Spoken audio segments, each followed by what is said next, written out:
Okay, we're going to try again, although apparently I still have no camera on my end. That is fascinating.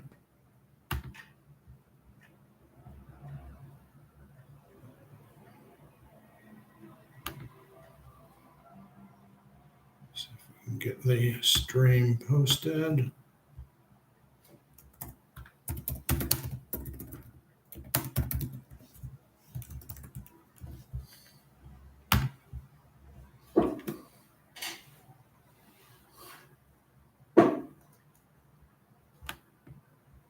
Okay.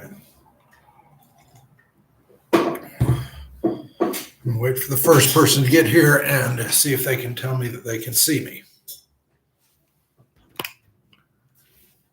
How weird. I wonder if this is because it's okay. Thank you, Allison. All right.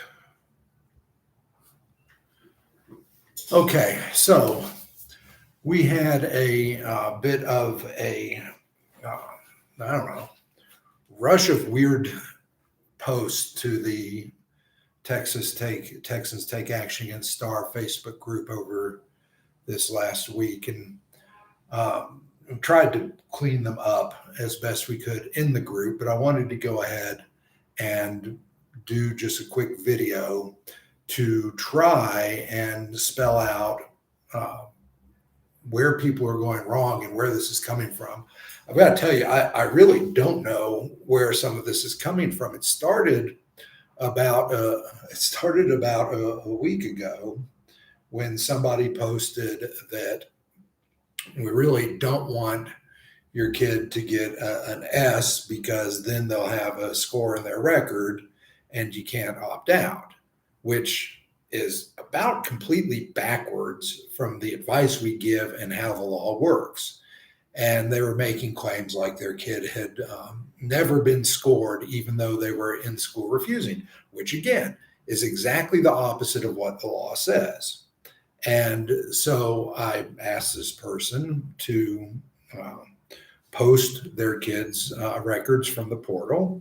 You can always redact, no big deal, to show that they in fact had not been scored. Now, I don't have any way to know that they were actually in school or what have you, but at least we know what's really happening, because I think a lot of parents don't understand that if the school just accepts their refusal, whether the kid's there or not there, they're likely to still submit the assessment for scoring and generate the minimum scaled score, which, by the way, this is what you want to happen. And the reason you want it to happen is because that lets you immediately opt out of the accelerated instruction without having to go through additional steps, without having to request the beginning of the year screener, which schools do not have to give you, by the way. That part was left out of the statute.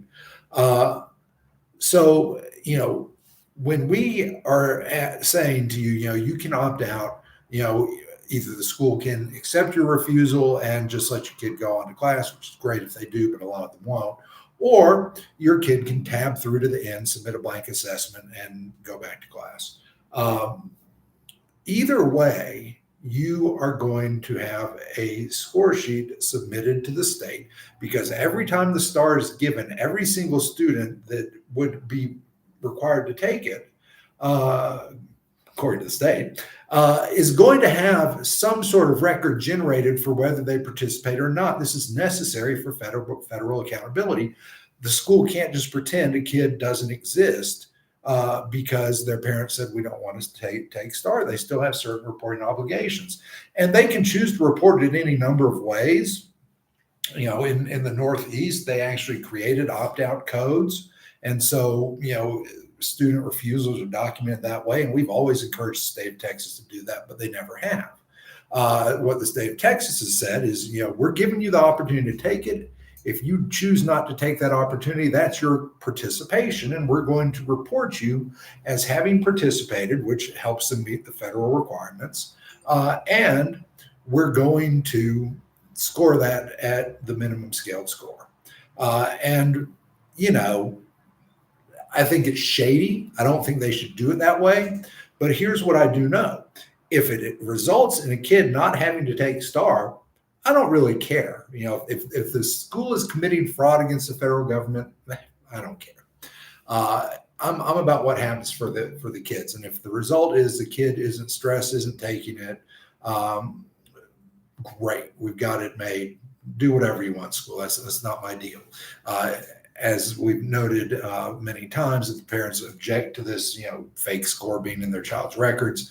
Not that anyone ever looks at the standardized scores of kids, but if you object to it, put a FERPA corrective notice in the file. We've got a form for that too. So the bottom line is, when you're opting out by any means other than being absent for the entire assessment window, you are very likely going to have a score generated for your child. This is a good thing, because under the law for accelerated instruction, you can only exercise that right to opt out of accelerated instruction if one of two things is true: you've participated in the STAR, or you have participated in a beginning of the year screener. Okay. So this is, a very quick way to get you into a position to opt out of your accelerated instruction. The school generates a fake, score report for your child, which gives them the minimum scaled score, and you can opt out when they try and put them in accelerated instruction. Okay. So what happened this week? As I said, we had somebody come and say that's a terrible thing and that it keeps you from opting out. That's completely backwards. Okay. You need a score to be able to opt out, either a score from the STAR or a score from the beginning of the year screener. Now, look, there's not a score you have to meet to be able to opt out, but you do have to have that score. Without that, if you just have an absence and you don't take a beginning of the year screener, or your school refuses to give you one, which we did see happen this year, then you cannot exercise your opt-out rights. So if you're wanting to opt out of accelerated instruction, you need to get a scored assessment in the regular STAR administration, usually the spring. Could be a little bit different on the EOCs, but for K to 8 or 3 to 8, it's going to be, the spring administration. You got to get a score, and the score is simply generated by the blank assessment. So then we had not one, not two, but 3 different people pop on into the group with their quote unquote expertise to advise all parents that you do not want your child to submit the assessment blank. What you want them to do is refuse to even engage it, to open their, book or computer or what have you, because then the school is not allowed to submit their score, their assessment for scoring. Okay. Again, 2 problems with this. Number one, like we just said, it'll put you in a position where you can't opt out of the accelerated instruction, which you will be required to engage in. Number 2, that's just completely backwards from how it works. If you're present at the school and you look at the school and you say, I'm sorry, I'm not going to participate in this assessment. I'm not going to open my computer. I'm not going to punch a button. Good day. The school is then going to submit your assessment for scoring. I posted to all of these people with this great expertise and advice the actual language from the test administration's manual that says exactly that. If a student refuses to participate in the assessment, submit it for scoring. And I said, okay, here's what the law actually says. Where are you getting your information? Crickets. Not a word. But 3 different times this is coming up in the group. So let's be real clear about what happens when you opt out. Okay. There are several ways parents can opt out. Number 1 is to be absent for the entire assessment window, which can be up to 2 weeks. Okay. Some brilliant parent tried to tell me it's only 1 day per grade. No, it's up to 2 weeks. Now, can it be less than 2 weeks? Yes. And it used to be really easy to know when it ended, because it ended when the school sent the assessment materials back to the state. Once they did that, they couldn't they couldn't assess you anymore. Now with online assessment, it's very, very difficult. And a school that wishes to be difficult can assess you anytime within that window. Okay. Regardless of if they say, oh, we've had all our makeups. If they say, oh, we've had our 3 makeup days, come on back. If you're still in the assessment window, they can absolutely put that in front of your kid until they've submitted all their materials to the state. Okay. And I'm not sure exactly what that process is electronically, but until that happens, they can still administer the assessment. So you can opt out by being absent for the entire assessment window. And in that case, one of 2 things will happen.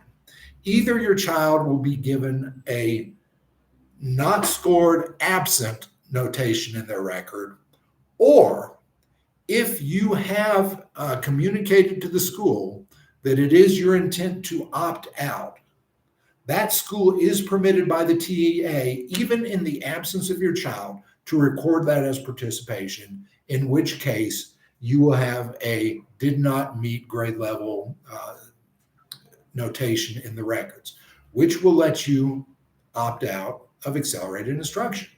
Problem with this, we don't know which one the school will do, because unlike you being present, when you're absent, there's this wiggle room. There's not like an absolute rule that the school has to submit your assessment if you've given opt-out notice, but they can. So if you're telling your school, I'm opting out, and you do that by being absent, thinking you're going to definitely get a not scored absence, that is not necessarily true, because the TEA has told the schools that if a child is absent but has told you they're being absent to not participate in the STAR, you can mark them as participating and submit their assessment for scoring. Okay. So just the being absent thing, it's really up in the air how it's going to work out for you, which is another reason why we continue to urge active refusal. Okay. Active refusal is telling your school, we are not going to participate in STAR, and then bringing the child to the school on one of the STAR days. Now, one of 2 ways to actively refuse. Number 1 is that the school says, okay, we accept your refusal and we've submitted the assessment for scoring. That's the ideal situation, because the TA has told the schools, you do not have to put the assessment in front of the child. You just have to give them the opportunity. If the parent denies that opportunity, you can submit them for scoring. Again, this is not a hard and fast rule. This is something the district has discretion. A district that wants to be difficult can say, I don't care if you've refused, parent, we're going to make your child refuse. Okay. Again, this is something you communicate with the school in advance about what is this refusal going to look like. Is it going to be that they accept your child's refusal and send them on their way? If so, I really, really, really encourage you not to send them on the main day of the STAR administration, because they'll likely just sit there for 4 hours, because the schools have not figured out how to actually function as a school on a STAR assessment day. Leave them home the main day and then send them back the next day. At any rate, if they accept your refusal, they will submit the assessment for scoring. Your child will receive a score of the minimum scaled score, whatever that is. It's not a 0. It's like a 750 or an 800 or a 938, some meaningless number that the TA creates for STAR assessment. But they'll receive the level of does not meet grade level standards, and you're golden, because you are now permitted to opt out of your accelerated instruction without any further activity, like no additional screening assessments. Okay. The other way that you actively refuse is what we all refer to as tabbing through. It's not actually using the tab key. Your child logs into the assessment. They use the arrows to advance, or whatever the buttons are, to advance to the last page of the assessment, and then they click submit, and they are done with their assessment. Period. They don't need the teacher's permission to submit their assessment, although the TA has now put that into the administration manual, because apparently we caught them off guard by just submitting without their permission. But once your child has paged through every page of that assessment and hit submit, they're done. The school can't give it to them again. There's not going to be another opportunity when they come to school the next day, because they've now seen every page of the assessment. They can't do it without huge test security issues. Okay. So once you tab through and submit, your child's assessment will be submitted for scoring. You will receive a does not meet grade level, and you can then go forward and opt out of your accelerated instruction. All right. Again, if you go into school and you don't open the assessment, same thing is going to happen to you. There is no magic button of ignoring STAR by not, engaging with it. The school is still going to submit your assessment for scoring. And where all this came from this week in the group, that somehow, what you wanted to do was not engage at all because then you wouldn't be scored, that's just flat out wrong. I don't know where it came from. It's terrible advice. We always try and clean it up, but sometimes this stuff, gets stuck in under a comment or something. We don't see it. So just a quick recap on all of this. You want your child to be scored. The reason you want your child to be scored is because it lets you decline accelerated instruction without the need for additional screening instruments. Your child will be scored if they are present and tab through and submit, if they are present and say, I refuse, if they're present and just turn their back and pretend the assessment doesn't exist, if they are present and say, I'm not even going to the assessment room, your child will be scored. And the reason they will be scored is because that's in the TEA test administration procedures, okay? And while it's a little bit dishonest with the federal government, and while it creates fake data in your child's permanent record, which no one cares for, it's not really a thing, it is necessary. It is necessary to have that scored assessment to exercise your accelerated instruction opt-out rights. So anybody that tells you it's a bad thing if your child is scored for refusing STAR, they don't know what they're talking about, okay? They just don't. It's terrible advice, and that's why we're trying to stomp it out wherever we see it.